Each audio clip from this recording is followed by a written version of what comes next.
to own it. Just wanted to take the time, learn all the things that I could about you. Now it's such a mess here. Oh, we are just stressed here. Used to be so easy with you. In 3, 2. It's so great to be here at your studio in Texas. Well, welcome. I'm glad to have you. How you like the place? I love it. I have actually been to your studio in Los Angeles years ago. I saw a taping of one of your episodes, so love it. Do you like being here in Texas? I do. You know, this is home for us. This is where we're from, and so this is a homecoming of sorts. Robin told me, take me home or lose me forever, so here we are. Is it odd not having a studio audience? Well, we do sometimes. Sometimes we do, sometimes we don't. So it's got the best of both worlds. If you're turning on a dime because you need to do something quick, it's good that you don't have to book an audience, but we can fill an audience in here in a heartbeat. So, well, I've been watching you for years, and I love the advice that you give.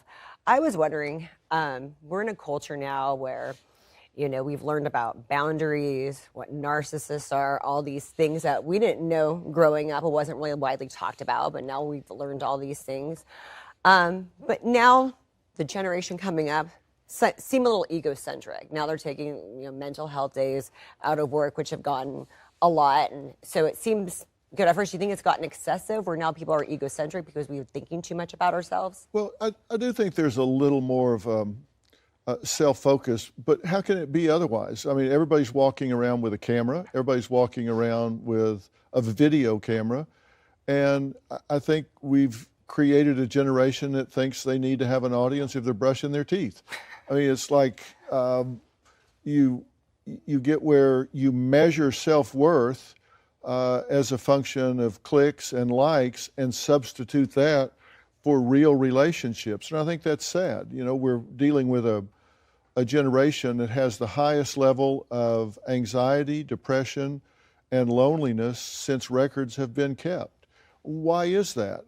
I think it's because we have supplanted real life experiences for virtual experiences. And they're not even two-dimensional. They're so shallow and they're so unrewarding. And I think by the time young people figure out that they're not real, it's already crept in and robbed them of the richness and warmth of the experiences that you get from real relationships. You know, most people have less than one real good friend.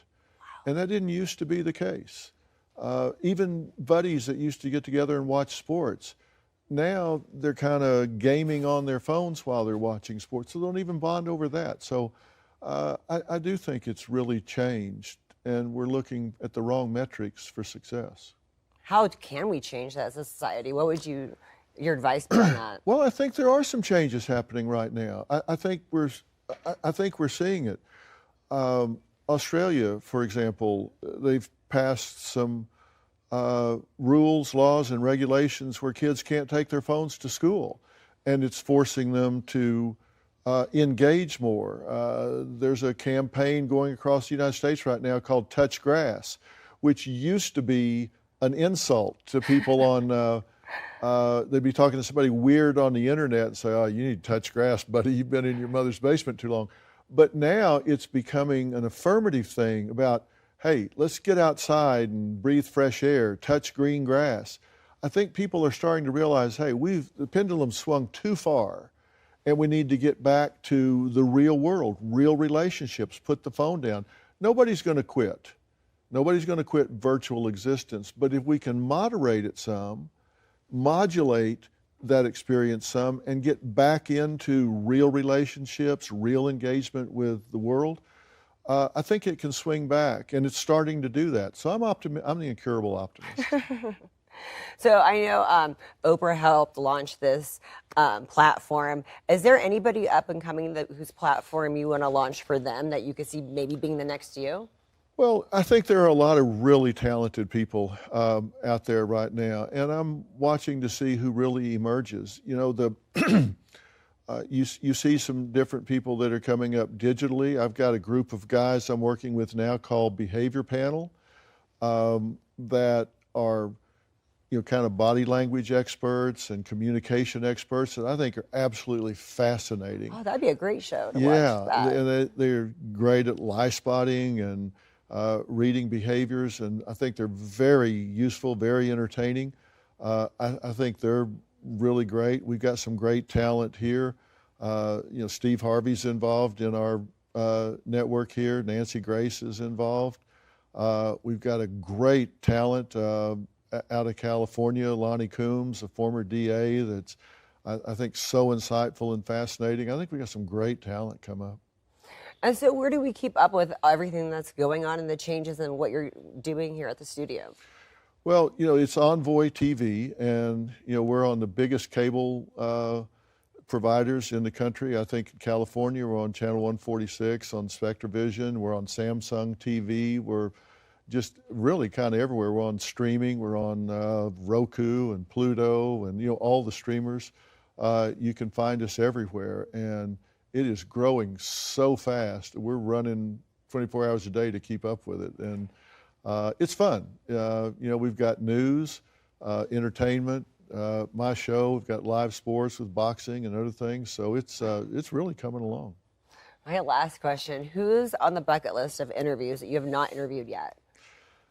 It changes all the time. I wanted to interview OJ, and that didn't happen. So right now, I guess I'd have to think about that some, because different people emerge, all the time. So I think it really is kind of situational and probably changes month to month. Well, thank you so much for sitting with me today, and thank you for inviting me into your studio. Well, I'm proud to have you here. I hope we talk again.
Summertime, it felt right drinking cherry wine with you.